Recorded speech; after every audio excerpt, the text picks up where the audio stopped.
Welcome to another edition of our live TV Pittsburgh Sportsline in Studio show. Thanks for watching us on Comcast 7, only in Bethel Park. We appreciate you. And thanks for also watching us on Verizon 32, which is seen everywhere in the greater Pittsburgh area, from Nemacolin to Cranberry Wexford. Thanks for watching us on Tuesday nights. We had our 5-year anniversary last week, so 5 years and one show. That's what we got here. And thanks for the 6,400 likes on Facebook. We're holding steady there. We appreciate that. And we have a great show for you with a lot of sports talk.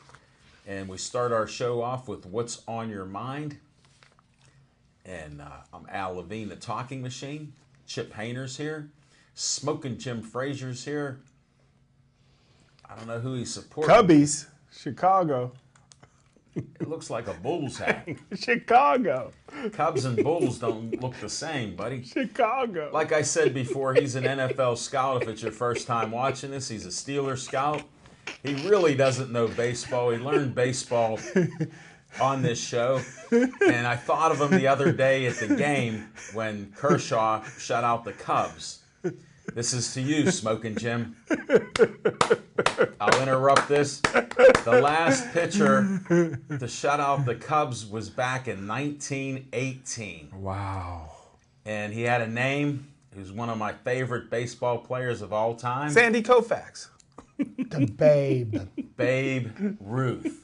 Really? He had the last shutout against the Cubs In the playoffs? in the postseason. Wow. 1918. See, that's the kind of stuff you don't get from any other show but this.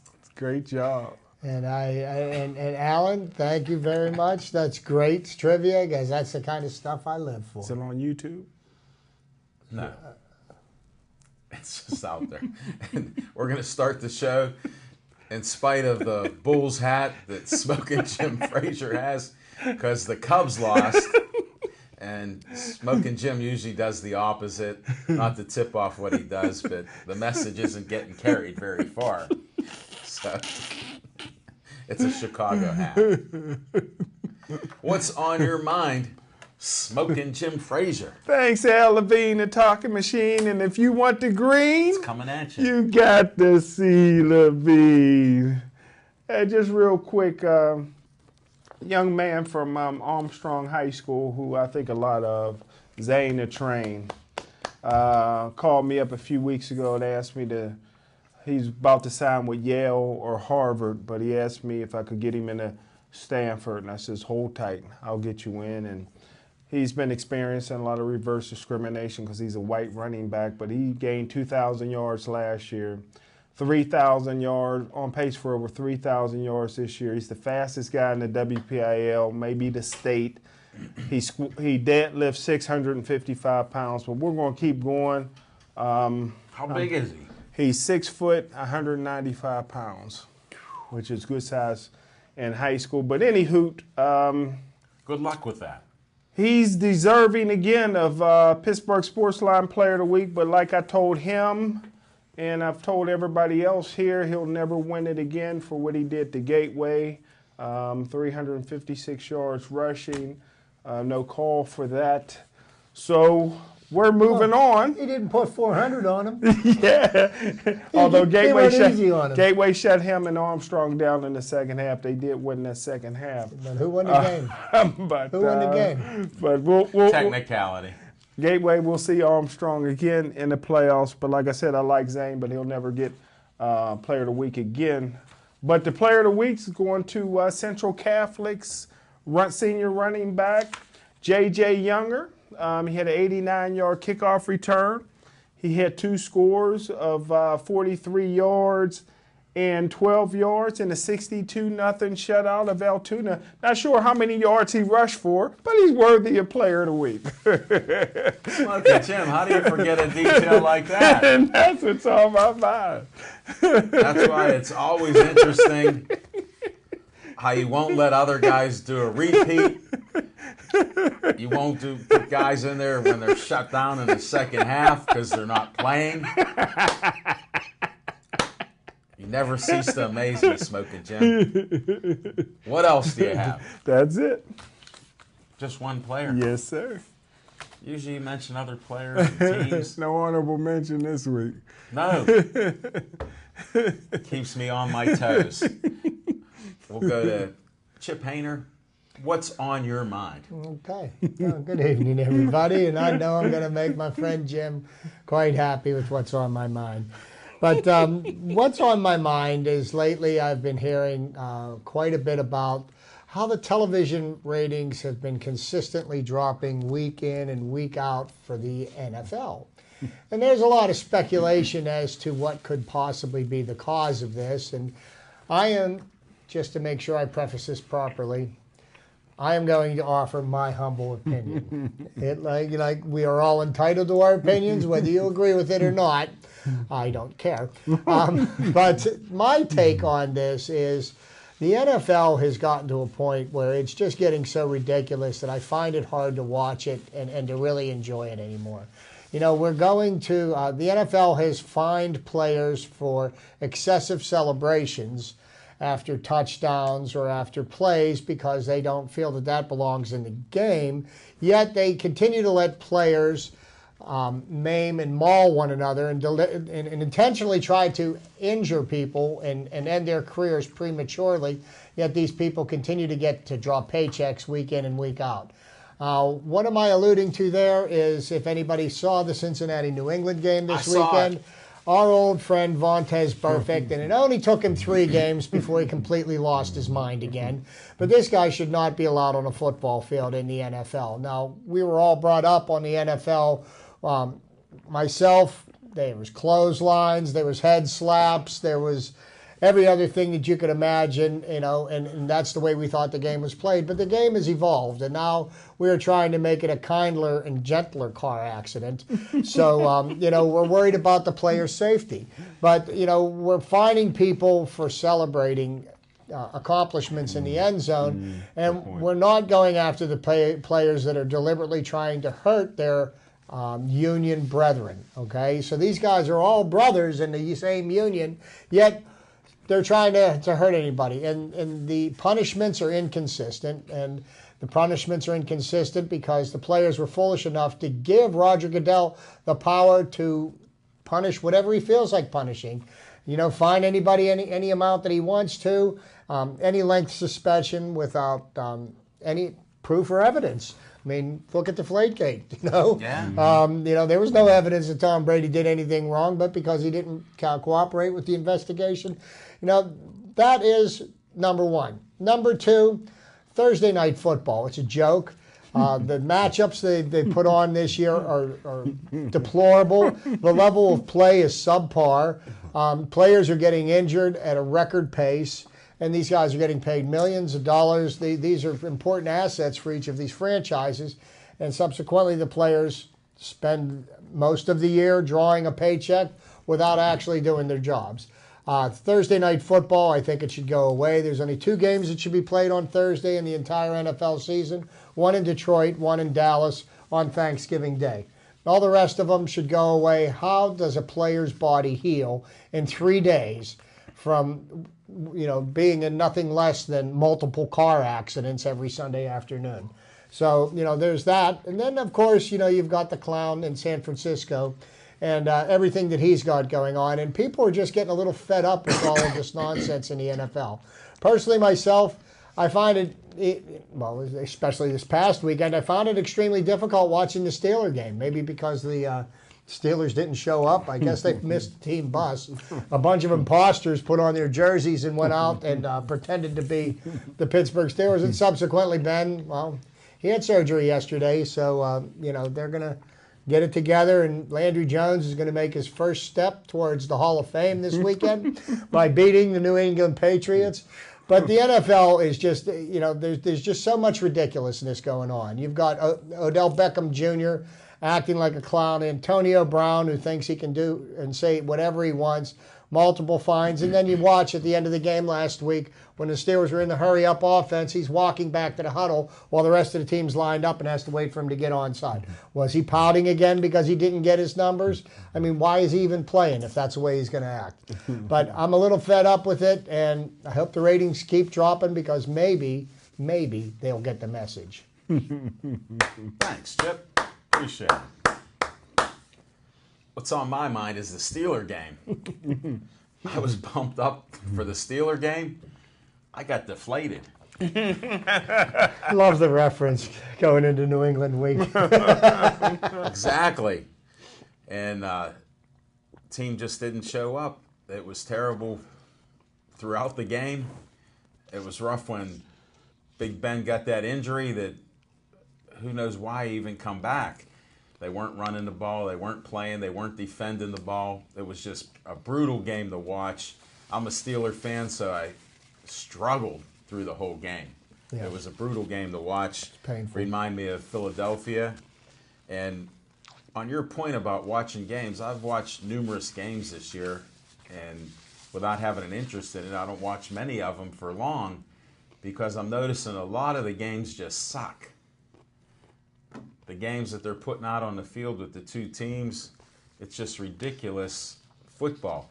I mean, look at it. You see, in 3 hours of playing, maybe they play 15 minutes that you see them actually doing football moves and plays and things like that. But it's actually really terrible. You got timeouts before a kick, after a kick, first play of a kick. After first down, after second down, after third down. And I mean, Thursday night was the epitome of 19 penalties in a 28-3 game that wasn't worth. I didn't watch the end of the game, but there were 19 penalties I found out the next day during that game. It was terrible. And Thank God for the Major League Baseball playoffs, huh? well, they've been exciting except for a little lack of hitting, like a 177 average for the Cubs in these games right now. But we'll see what happens. Baseball has been exciting, but that's what's on my mind is the Steelers just suck. And I don't know how they even have a chance against New England with Landry Jones. To me, it looks impossible. You know, We'll talk about that in our Steeler talk when we get to that. We'll do that. We'll cover that, folks, but that's what's on my mind. We got to move on here. Blue Jays won. Nice, yeah. Well, they had to win one game. It's about the Blue revenue. Jays They beat beat the Cleveland? Indians. Wow. Indians are up 3-1. One more game, they clinch it. Wow. Yeah, it's 4 out of 7. That's what they do this time. It's not a 3 out of 5. Then they go to the World Series, if you need to know. Good job for Cleveland. Yeah, they're playing well. All right, let's go to Fiction and Fact with Smokin' Jim's Almanac. Thanks, Al Levine, the talking machine. Going to have a little fun with this one. Going to let all the viewing audience know just how I got started in this business. Wow. And I've heard that story a couple Yeah, times. Can't so- wait to hear it on the air again. It's gonna be kind of fun to walk down memory lane a little bit. Got into scouting. I started watching college football games and very disappointed on what the pundits and experts were saying about all these superstar players. What year was this around? Yes, it was. What year? And What year could that have been? Oh, that would have been in the 20th century. We'll narrow it down to a 100-year period. And so after a while, I decided to put together my own draft report, and I was sending it out to family and friends. And I remember I'm about maybe 6 or 7 years into doing my own draft report, and started getting a little bit discouraged. And I never forget, I was really contemplating on not putting a report out because it was a lot of work. I was working with IBM at the time, and I would take 2 weeks vacation in order to type it all up. We know how you only work 3 days a year. So 3 days a year for to now. work like that had Yeah, to so be ridiculous. I would take 2 weeks off on paid vacation with IBM, and I would spend those 2 weeks night and day in my offices overnight. Offices Overnight, typing and using those copier machines, which we weren't supposed to do, to get these reports out. And so anywho, I wasn't going to do it in the 1 year. I just decided, you know what, I'm going to do it one more year. Wow. And other than family and friends, and I was starting to, put together a mail order business, but I would deliver the reports to where I got my hair cut. And That's the best place. It was a barber shop in East Liberty. Matter of fact, Chuck Sanders got his hair cut there as well. And that's the only place that I would deliver my draft report. And it just so happens that and I didn't know this, but the sports announcer from Whammo, Eddie Jeffries, got his hair cut there. The legend. And Eddie Jeffries called me the year I wasn't going to put a report out, but I ended up putting it out. He got my report. He called me and invited me to Whammo.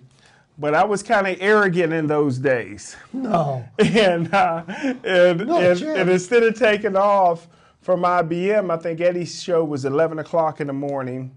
I was working overnight downtown in one of the Mellon Bank buildings, putting in servers and T3 lines and everything. And I had another engineer coming in at noon. And I was going to leave at 10 o'clock to go do the Whammo show at 11 because nothing ever happens. Just so happens at 8 o'clock in the morning, we lose New York, communication in New York. And anybody know in the banking system, voice and data, the backup system, everything was down, man. Every boss, every manager, everybody from MCI to AT&T was coming in. And when the show started at Whammo at 11 o'clock, people started calling me like, where you at? They're listening on the radio. And I had to make a decision whether to lose my job. And at the time, I was making $50 an hour. Wow. Lose my job at IBM and go be on the radio for the first time. So I made the decision to leave with everything down. And I went and I get to Whammo and the doors are locked.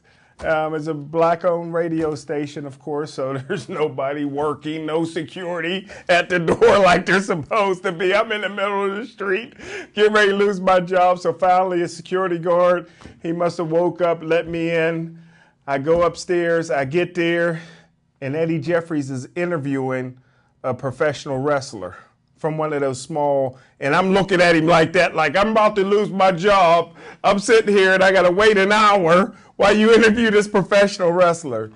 Well, 12 o'clock came, from 12 to 1 I was on, and I did well enough that Whammo hired me on the spot to continue. When I got back, every boss was in. I didn't lose my job. I guess I lied good enough. Wow. But anyhow, and that's the reason why. What year was that, Smokey Jim? Yeah.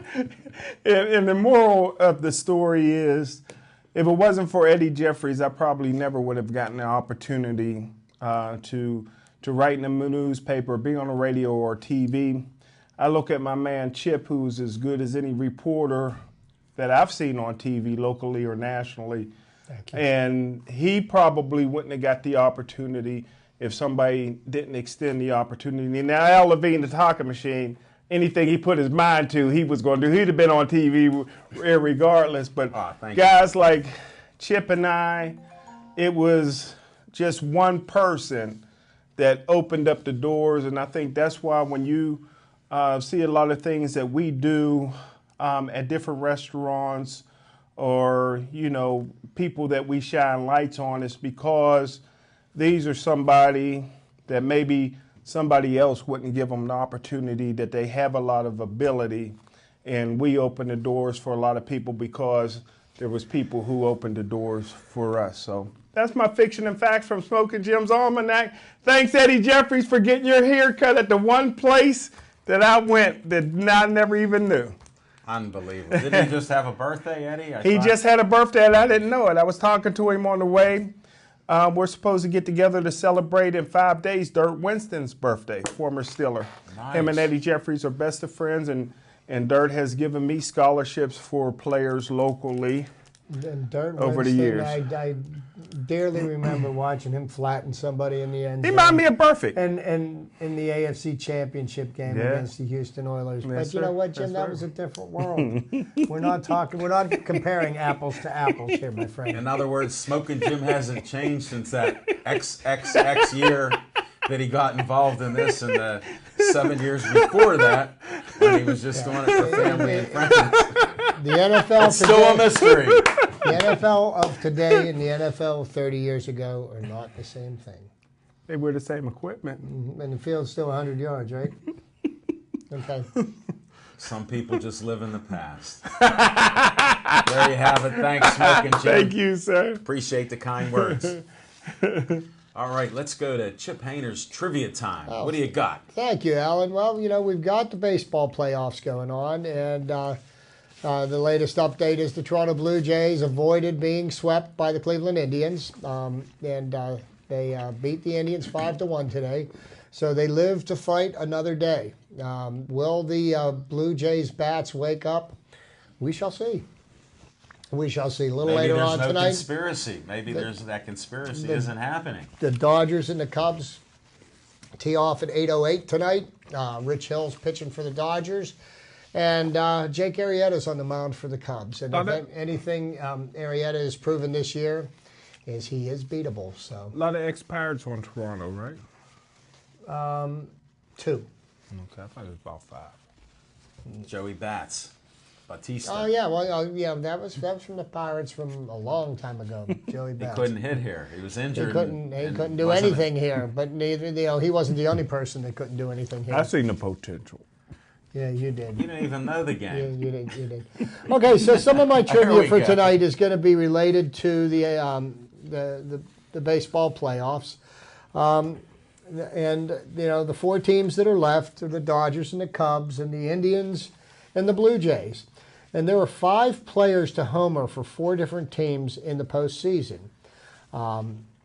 Interestingly enough, one of them is a former Pirate. And actually, he homered for the Pirates in the biggest game the Pirates played in 20 years, back in 2013. That would be Russell Martin. The others are Ron Gant, Mike Napoli, John Olerud, and Reggie Sanders. John Olerud was an old Toronto Blue Jays mainstay at first base. Over the course of, there are 4 Dodgers players to win the National League Championship Series MVP award. Wow. Okay. Over the years, one of them was knocked out of the playoffs by the Los Angeles Dodgers. The manager of the Washington Nationals, Dusty Baker. The other was Steve Garvey. That was Dusty Baker won in 1977. Steve Garvey won in 1978. Bert Hooton won in 1981. And Oral Hershiser won in 1988. Something happened the other night in Game 1 of the National League Championship Series. A member of the Chicago Cubs hit a grand slam, a pinch hit grand slam to ice the game away. But who hit the first pinch hit grand slam in postseason history? The Reds' Mark Lewis in Game 3 of the 1995 NLDS versus the Dodgers. Wow. And probably the only thing that makes him noteworthy, because I never heard of Mark Lewis. Now, also, one of the youngest players in Major League history to hit a home run is an infielder for the Cleveland Indians. His name is Francisco Lindor, who is the only player younger than Francisco Lindor to homer in an American League Championship Series game. None other than future first ballot Hall of Famer Derek Jeter. It was the last starting pitcher to come out of the bullpen for a save in the postseason on 1 day's rest. Well, that was something that Clayton Kershaw did Thursday night. On 1 day's rest, he came out and got the final 2 outs in the 9th inning against the Washington Nationals with runners on first and second. But the last player to do that was Mark Burley of the Chicago White Sox in Game 3 of the 2005 series. And that also happens to be the last Chicago baseball team to win the World Series. And it was a long time in coming because I believe that may have been the White Sox first championship since their notorious Black Sox scandal of 1919. Okay. And Jim's just happy to that be had nothing to do with anybody's race, Jim. Chip, I want to thank you for that. 'Cause I keep track of that. And as soon as you went to, the Black Sox, Yeah, well, Jim was gonna put his twist on it, so I just squashed that one a little early. Okay, which 3 recent Cy Young Award winners hold the record for most strikeouts in a winner-take-all postseason game? Okay, Jake Arrieta, 11 strikeouts for the Cubs in the National League Wild Card game in 2015. Justin Verlander, 11 strikeouts for the Tigers in the American League Division Series, Game 5, 2012. And Cliff Lee, with 11 strikeouts for the Rangers in the American League Divisional Series, Game 5 of 2010. Who was the last Dodgers pitcher before Clayton Kershaw with a postseason extra base hit? That would have been Earl Hershiser with 2 doubles in Game 2 of the 1988 World Series. Quite an amazing feat that year. The Dodgers did beat the heavily favored Oakland A's with the the steroid boys, Mark McGwire and Jose Canseco. Earl Hershiser was literally unhittable in that World Series. Before the Cubs, which team was the last to have 2 pitchers homer in the same postseason series? And we're going to have to go all the way back to 1924. The New York Giants, Jack Brentley and Rosie Ryan in the World Series. And I would be willing to bet that was against the Yankees. The Blue Jays are the second team to clinch on walk-offs twice in one postseason, which was the first. That would have been the 2001 Arizona Diamondbacks NLDS Game 5, World Series Game 7. They had walk-offs in both games. And by walk-offs, nothing as dramatic as the home run that Mazeroski hit, because that is still the greatest home run hit in baseball history. And that's just not the injure in me right there. No, it's recognized. It's recognized. Who was the last pitcher before Travis Wood to hit a home run in the postseason? A gentleman that pitched for the Pirates last year, who now pitches for the Los Angeles Dodgers. It was Joe Blanton. In the 2008 World Series Game 4, he was pitching for the Philadelphia Phillies then. The last player before Javier Baez to homer in a 1-0 postseason game is playing in the American League Division Series this year, but not for the same team. And who would that be? It was Mike Napoli, who played for the Boston Red Sox in 2013 ALCS. He is now playing for the Cleveland Indians. Just a couple more here, and we'll tie up a nice little bow on this. Jose Bautista, a former Pirate, 6 postseason home run, tied him for the all-time Blue Jays lead. Whose mark did he equal? Joe Carter, whose final home run won the 1993 World Series. And here's what differs his home run from Bill Mazeroski's home run. His was in the 6th game of the World Series, which was the series clinching game for the Blue Jays, and it wasn't in the bottom of the 9th, down by 2 runs. Just saying. Wow. Madison Bumgarner threw his 3rd career postseason shutout earlier this month. Who holds the all-time record with 4? That would be Hall of Famer Christy Mathewson. So that's somebody that pitched back around the turn of the previous century. You give me a chance century. to answer. Jim? It's not happening. It's like Landry Jones playing New England. Unless the answer was Barry Bonds, I don't think you would know. And what was the only other winner-take-all postseason game to end with a walk-off homer in extra innings? And it was Game 7 of the ALCS when Aaron bleeping Boone homered on the 11th inning, and the Yankees beat the Boston Red Sox. Wow. Yes. Nobody ever heard of Aaron Boone, and then, No. But his father was a very famous catcher for the Philadelphia Phillies. And actually, his father was Steve Carlton's designated catcher when he pitched for the Phillies, in the early 80s. Look like you used one of my old IBM printers to print that off. That looks good. That's No, good quality. that was off my printer at work this morning. I had to do some scrambling. I knew I had a busy day So today. you did it at work like he did at IBM. They closed up those offices. But no Reggie Jackson and all of that.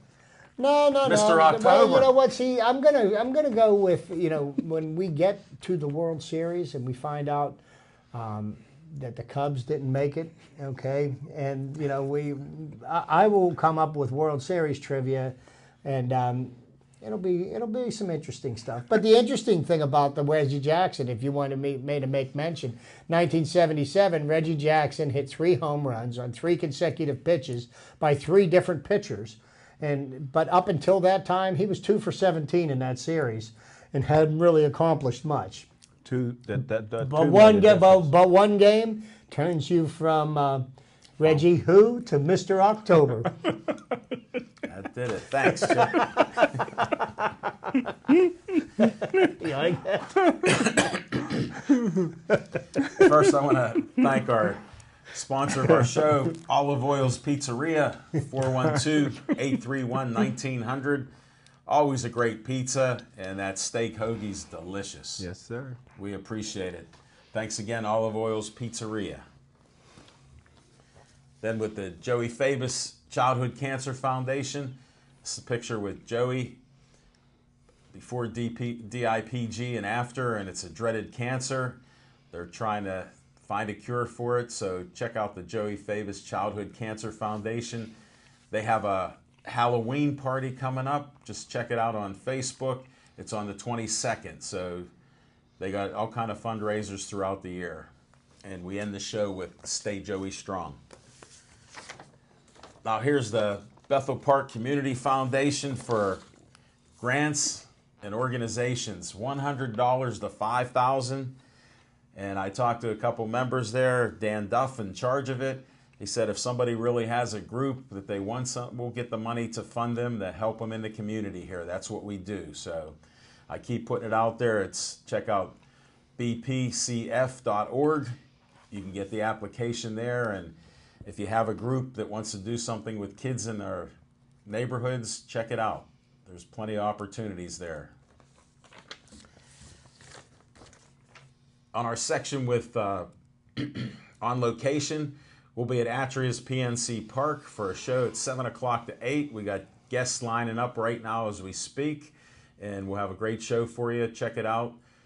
It's right across the Clemente Bridge, right in the stadium. Can't miss it. Atria's PNC Park. Make sure you get some umbrellas. It might rain tonight. Hey, we've had rain, we've had snow. Come on out. What a beautiful day it was today. I don't know did we set that record of 84? No, we did not. We did not. And I can give you the technical reasons why, but we came up a few degrees short. They set records. Overcast and cloudy. That's it. And the wind was blowing pretty good, but they set records in Wheeling and other cities, but we only managed a high of 79 degrees today. Well, this is a nice little summer blast that we're having. It'll be high of 74 tomorrow if you need to know the weather in the middle of our sports show. Usually, we got it all here at Pittsburgh Sports Line. We cover it, so check that out. Well, I did mention Steelers a little bit. Chip did, and they didn't show up. Smoking Jim, I don't know if you saw much of the game. Yeah, I sure did. How many times did you watch it? And was there a Jarvis Jones sighting? Because I think that was probably the worst game he's played in a Steelers uniform. Well, that'd be hard to. Yeah. I don't think his first game as a rookie. Yeah. I mean, he looked confused. He was out of position constantly, but that's no big surprise. And I saw him chasing that running back up and down the field all day long. Never was at the point of attack. He confirmed that he had over 200 yards, yeah. Mm-hmm. He put the confirmation on it. He chased him on every single step of the way. And that back become one of 4. O.J. Simpson was one of the other ones that had over 200 yards. Yeah. So that's crazy. The game is just as sloppily played as I've ever seen a Steeler team play. They didn't tackle, they didn't cover, they didn't block, they didn't run. You got Le'Veon Bell, arguably the best running back in professional football. Mm-hmm. And ultimately he did touch the ball 18 times, but he only rushed the ball 10 times. And, you've got a quarterback who's got a bum leg, and, you continue to have him drop back when all the Dolphins were doing was they pinned their ears back and they went after the quarterback. And they were pretty successful at it. Ben got banged around pretty good. By the time the game was over, his good knee was black and blue. Which which was the knee that didn't get surgery on it. So it was just horrible, bad coaching, just bad play on both sides of the ball. I mean, this is. It looked like the Philadelphia game. And in the 6th game of the season, I'm sorry, this is every team's got injuries, but they didn't show up. That's all there is to it. It was shocking, a shocking performance there. Why they kept throwing the ball like crazy was just beyond me. Right, I would think that they would try to protect Ben, but they said that the decision to do surgery on his knee, they made that in the 2nd quarter before they even came off the field for the first half. They felt that he couldn't do any more damage to his knee. And I don't know how you can determine whether you can or can't do any more damage to your knee when you look at what the offensive line did. It was pretty offensive. It was pretty offensive. Well, the strange thing about it is they said it's more a repair and clean up what's in there. Mm-hmm. So what was in there before? A lot of loose stuff there. Because that meniscus, they ripped that. That's a lot of problems with it. I don't have any in my knees because back when I had my knee surgeries done, there was no such thing as a repair. They removed it. Wow, you're bone on bone. Mm-hmm. Oh, that's a tough thing. But that was a couple of decades ago. So there have been. What year was that? I'll tell you. The last one was in '98. The second one was in '93. The first one was in '86. Wow. Smoking Jim, maybe you could learn a lesson from that. Yeah. Somebody asked you what year. He gave 3 of them. Got nothing to hide. The question goes out. How old is Smoking Jim Frazier? We may never know. The myth continues. I'm still betting the house on 29. Thank you, sir. Again. Yeah, heavy money, right? Wow. Just don't send macaroni Tony over to my house. We won't be collecting that. No, but so now the Steelers have the biggest game of the season. And this game could literally determine home field advantage for the playoffs because, the Steelers and the Patriots are penned in as the 2 favorites in the AFC. But after that performance last week, I think it might be penciled in, not penned in. But, this is the thing. Last week, and I did believe I said this, that the game against the Dolphins is a trap game. This is a team that we should have steamrolled over. They had been embarrassed in their previous game, and it never fails. We go on the road, and we lose to a team that we've got no business losing to. Now, here's the next thing. Landry Jones, we don't have a chance to win. And I think back to a game last year when Arizona came to Heinz Field.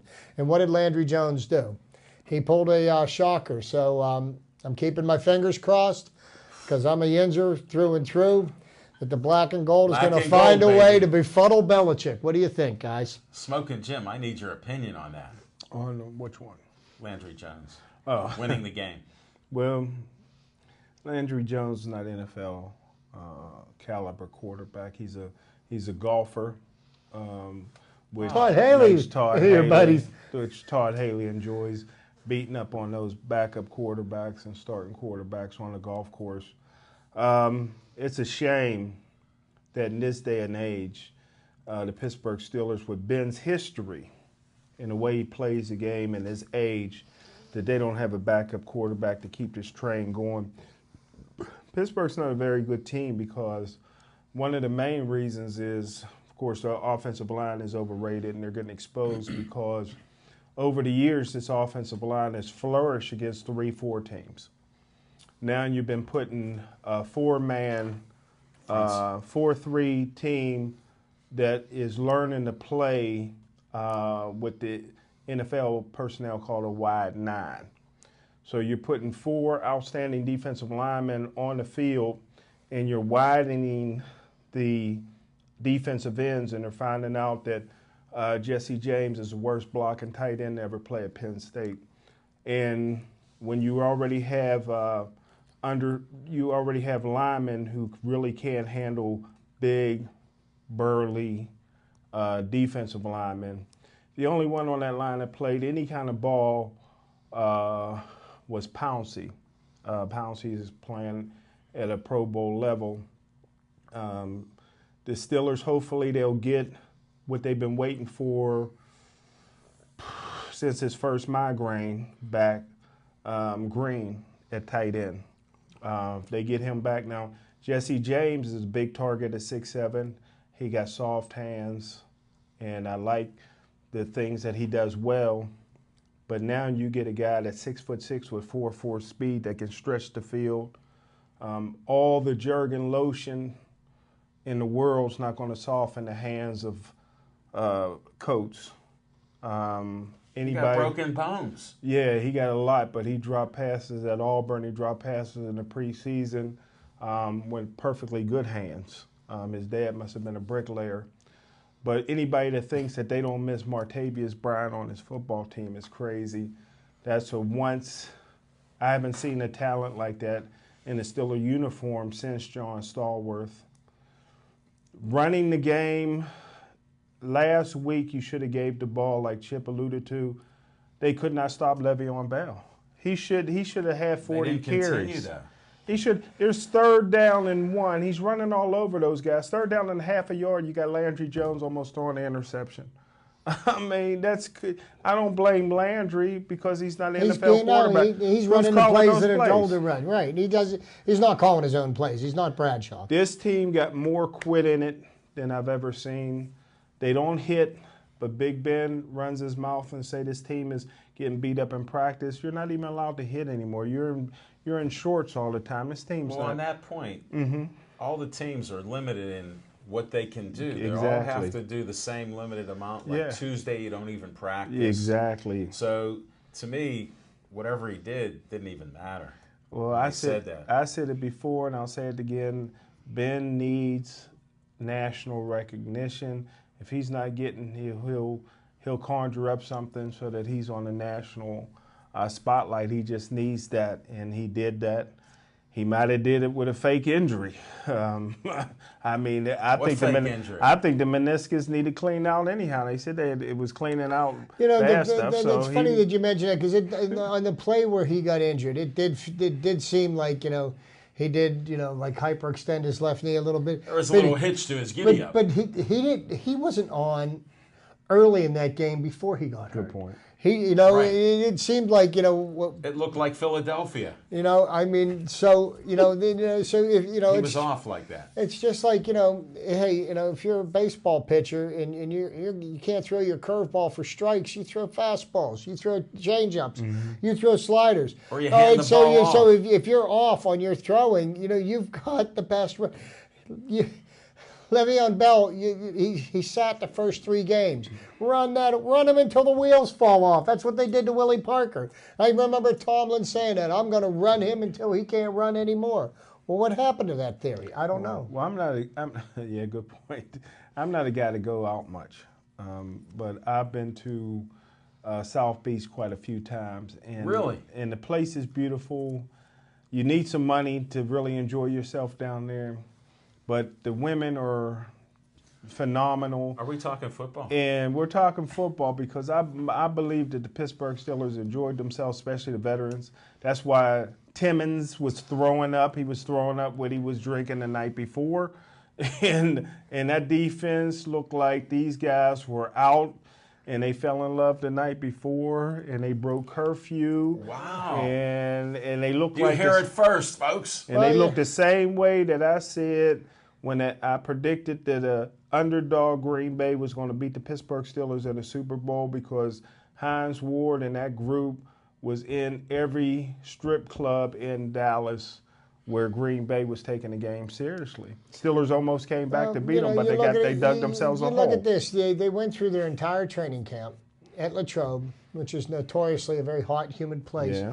And we had one of the hottest summers on record this year. So how is it that, in the was it the first quarter or was it you got players chucking? Come on, it was only 79 or 80 degrees. I mean, it wasn't 100 degrees out there. Well, they were cramping up too, so Well, aren't you supposed to hydrate alcohol like 72 will hours? dehydrate Yeah, that's you. right. Yeah, that's right. That's a good point. That's another great point to that.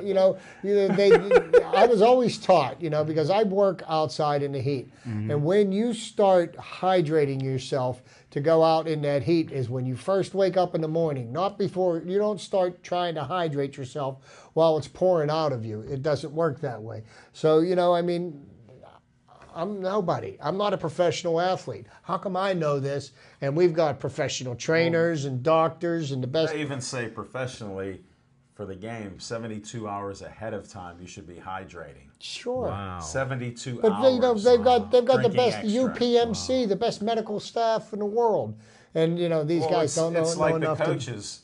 Coaches can only take so much blame. The players are out there on the field playing, cramping, you know what? throwing up, etc. the I mean, that's coaches- where it goes there. Right, the players are responsible adults, but you want to know what? The coaches set the rules, and then if you have rules, they need to be enforced. And if they're not, then what you have is the inmates running the asylum, subsequently 30 to 15. Okay, and I think that you could be seeing a similar score this weekend. I think Brady and Belichick Only 30 points for Brady. Well, maybe more, right? I'm thinking you know, 48. if you look at what the Steelers defense did this past weekend, there wasn't a single. There wasn't a single sack. I mean, we're talking Ryan Tannehill, no pressures, no sacks. I hold Keith Butler responsible for the lack of a pass rush. Okay, Cameron Well, he Hayward's had to hurt. change. Well, you know what? Here's the Last year he was rushing. every successful defense in the NFL gets after the quarterback. We can't. Well, then we're not going to be a successful defense. That's part of what happened. We can't expose the secondary. And he's not able to. Cam Hayward is a key person, but you got to work without him there. They weren't able to. All of the number one draft picks that we have wasted on linebackers. We've got one that can't seem to stay on the field, but when he plays at an all-pro pace. We've got another one on the right end that Stole money you know what? from you. He stole money from us. That's exactly it. It's just That's where we're at, though. Don't forget about Bud Dupree. Then you've got another one that's on the injured reserve because he can't stay in shape well enough. He had what was it, abdominal surgery, or was it a torn groin You know what muscle? I've seen, and I always said, I've been from draft day. I said the Steelers should have Ryan Shazier right outside linebacker. Yes, he you would did. He would be a tear. He would be a nightmare. And I've always said there was depth in the middle. And the Steelers only had one middle linebacker play a good game. And if you guys go back and watch the film, not only is this guy excellent on special teams, for a guy who's probably not that fast, but he got football speed.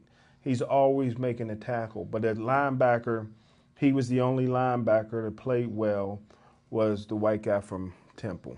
Medikevich or Yeah, something like you that. know that He name. he made a lot of tackles on He Sunday. is a future. He's got had over 500 tackles at a Temple team that didn't have that much talent, 500 and he carried them to a top 10 rating his senior year until they got knocked Didn't they off. beat Penn State that year? They the beat first Penn time in State, 70 years? They beat Penn State, and this guy's a tackling machine. They call him Dirty Red. So Thanks. you get a nickname as a rookie, that means you're pretty good. What about Chicolo? Chicolo's another one, but Chicolo's been getting banged up a little bit. I don't know why. I think he's injured to the point where it's not keeping him off the field, Yeah. but he's not able to play at full speed. Yeah, I don't want to compare him to Kevin Green until I can see him stay No, healthy. But yeah. I like Chicolo, but I'm in love with Dirty Red. But And you know how I feel about Red's your red. favorite color. Red, You got red the is Bulls my hat. favorite color, and I believe that the red gun, Andy Dalton Howdy would be doody. he would be a Hall of Famer if he didn't have red hair. They're holding that against him. This is an excellent quarterback with excellent stats. He's a winner, red hair. and I think they're keeping it against him because to they're kind little of redheads. tie up sum up the Steelers with a nice little bow is that the Steelers' bread and butter has been for the last 40 years is strong line blocking, and that is something that the Steelers do not have, and until they develop it, I don't really consider them to be a Super Bowl contender. You know, I mean, if, you know, just look. Somebody at predicted look 12-4. That may be out the road. I pretty predicted soon. 12. Yeah, I Look, know. look at the laundry list Knocking at the door. of Steeler linebackers from the 70s up until now, and I mean it's as long as your arm. All great players. Some of them in the Hall of Fame. Others Some should be. may be deserving. My but no one ever favorite got there. all-time Steeler linebacker, Jack Lambert, had a lot of Burfict in him. Different era, Jim. Different era. No, he didn't have any birth. So yeah, okay, I think we beat the Steelers. He didn't hit somebody in the knees after the play was over. I think we beat up the Steelers about as well as the Dolphins did. And I think, I got a couple more to put in there. no, you know, 'cause they're going to get their That's lumps. secondary. They're going to get their lumps this weekend. But you know, we've got tonight. The Penguins play their fourth game, first road game of the season, and they're breaking out their new road white uniforms. Yeah. Oh, really? Yes, they are. They're playing against the gonna Montreal look stylish. Canadiens. All white. And you know, here's the interesting thing I find about the Penguins. They're 2-1. They started off the season well. They didn't perform well last night. Gave up two goal leads in the process of losing in overtime. But they still got a point for that game. But there still is talk, and I don't understand why this is happening, about the possibility of trading Marc-Andre Fleury. Now, Matt Murray is getting closer to being able to practice with his teammates, and they picked up another goaltender who started 52 games for the Canadiens last year when Carey Price was injured. So they've got another guy on the roster now who has NHL in-game experience, and they've got this other young kid on they sent down to Wilkes-Barre. His name's Jari, who only had, I think, 2 or maybe 3 shutouts in the preseason. So, you know, it seems to be a position that the Penguins have some strength at right now. And what would what would be the reason? Marc-Andre Fleury is the reason they got to the playoffs last year. Matt Murray, you know, won the Stanley Cup, but, you know. Well, Fleury was concussed. Well, you know what? I think it could be a salary dump move, maybe to make room for somebody else. I don't know, but it'll be interesting to see what happens.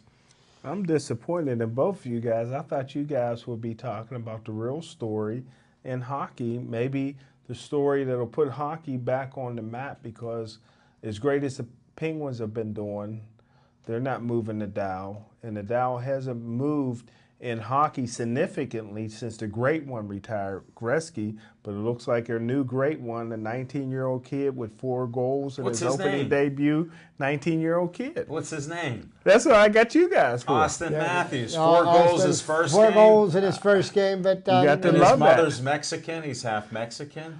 Oh, right. Yeah. And And he's he's play- from Arizona. and he's Really? playing for the Toronto Maple Leafs. Yeah. Man, you And got their to team's love that. terrible. But you know, Absolutely. and, They you know, lost terrible. 5-4, and he scored 4 goals. Wow. Yeah. those the young, second game, young he scored legs got 9. a lot of jump in them. You know, He so scored no goals his second game. you know. So we'll try to wait We'll for see. that. You know, before we go ahead and start chiseling his statue for the NHL Hall of Fame, let him play Now- a season or two. Here's a question for you guys. Who, Thanks. in your opinion, and I know I should have asked you guys this, I have an answer for me, but who, if you guys can remember, who had the greatest debut ever as a rookie? And that kid had to Mario. be up there, huh?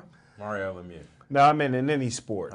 Mario did good as a first game? Mario's first First shot, shot. first shot on his first shift in the NHL. He put it in the net. Did he get 4 that day? No, he did Okay, I not. didn't count that. He's not- Okay, who he's not had the greatest at anything. biggest impact In your opinion, in any sport? Sports. in their debut? I don't know, Smoking Jim. You got me. I got one. I mean, it's not a question.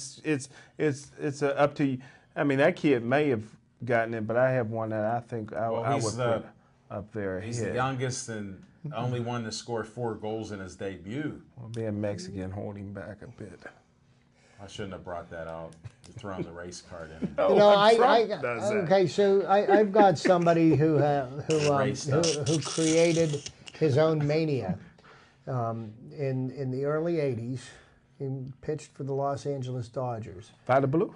Fernando Valenzuela, Fernando Mania. Yeah. Wow. When he started out and as a rookie pitching for the Dodgers, he was unhittable. He threw a screwball. That could be on the list. Well, that might have been a season, but I'm saying the first game. First game. I don't know. First game, because You got me. because he probably didn't start. He probably wasn't. Oh, he the was a ace. starter. Yeah. Was he an ace? He was a starting pitcher, and then from his first game forward, But he wasn't the ace the first game. Was well, he became one. I Yeah, mean, yeah, you can't, yeah. you can't. remember that. Everybody starts off the year 0-0. Yeah. Okay. Yeah, good point. He did well. But I would say Will Chamberlain, 43 points, 28 rebounds. That had to go up there right next to the. Did you see that? And you know, and the thing about Wilt Chamberlain that was so Did you see amazing, that? and it was the fact that for a big man, he was such an amazing athlete. Yes, sir. Because usually when somebody was that tall, they were clumsy. Uncoordinated, yeah, They were uncoordinated. they were Yeah. clumsy, and he was the first big man that was really and truly an athlete. And I mean, he was just. No pun intended. we He was verify head that- and shoulders above everybody else. Well, and he was my hero off the court. Well, we know that. Well, you know, Jim, for a man that claimed to have had 10,000. 20,000 I believe it. women, how did he end up with the nickname Wilt? That's a good one. I think it killed him early. No, He died at it 63. may have been. So, He had a good life. so we got the Penguins off to a good start at defending their championship. There's no reason to believe that the Penguins won't No, make they're a playing strong well. run. Going to be a long season. We say this at the beginning of the baseball season. We say this at the beginning of hockey season. You know, and the funny thing I heard one of the Steelers comment, well, it's still early in the season. Well, my last check, football season's 16 games, and we have now played 6. It's not early in the season. You know, you're almost almost at the halfway. You're almost at the halfway point. Good point. They need to start getting serious about what they're doing. Do they want to be a contender or a pretender? We're going to find out here real Well, soon. the question I have is you're going to play teams that aren't that good. When you play to that level and play worse, do you want to continue that? Good point. And we always have a tradition here of playing down to the level of a lot of the competition. Although we do step up at times and have stopped streaks. But will that continue with this team and the lack of some of the players that we need on defense and offense? Well, you know, their flaws are all out there. here's the one question I have: is a little prima donna Antonio Brown going to whimper and cry when Landry Jones doesn't throw every pass to him this weekend? You mean the greatest receiver in Steeler history? Well, you know what? Guy that'll be in the Hall of Fame before Hines Ward. the guy Hines Ward may never that walked back to the huddle while his teammates were all lined up ready to I snap missed the that. ball. Smoking missed Jim that. didn't see that. Yeah, missed that. geez, you watched the game how many times? 6. Like I he said. missed that. He goes fast forward. Like I on that said, the stuff. little prima donna. Well, it's starting to show a little bit, but he puts a lot of hard work in. He's the first one on the field, the last one off, so that reputation precedes him. He catches a lot of these balls. He needs to grow up. Well, in the sports nowadays, Chip, it's I not know gonna that's happen. asking a bit much. Yeah, you're asking for a lot there. Well, I want to thank everybody for watching our show. We got carried away with some stuff. Smoking Jim, thank you. Chip Hayner, thanks a lot. We got to close this thing out. Thanks to Dave Cable. Devin Shea ran everything tonight. Control room, cameras, even had a couple slices of pizza from our Olive Oils Pizzeria. We're happy to have that. And I got to say goodnight to you. See us next week. See us at Atria's and see us next Tuesday night live. We'll be back again. And stay Joey strong.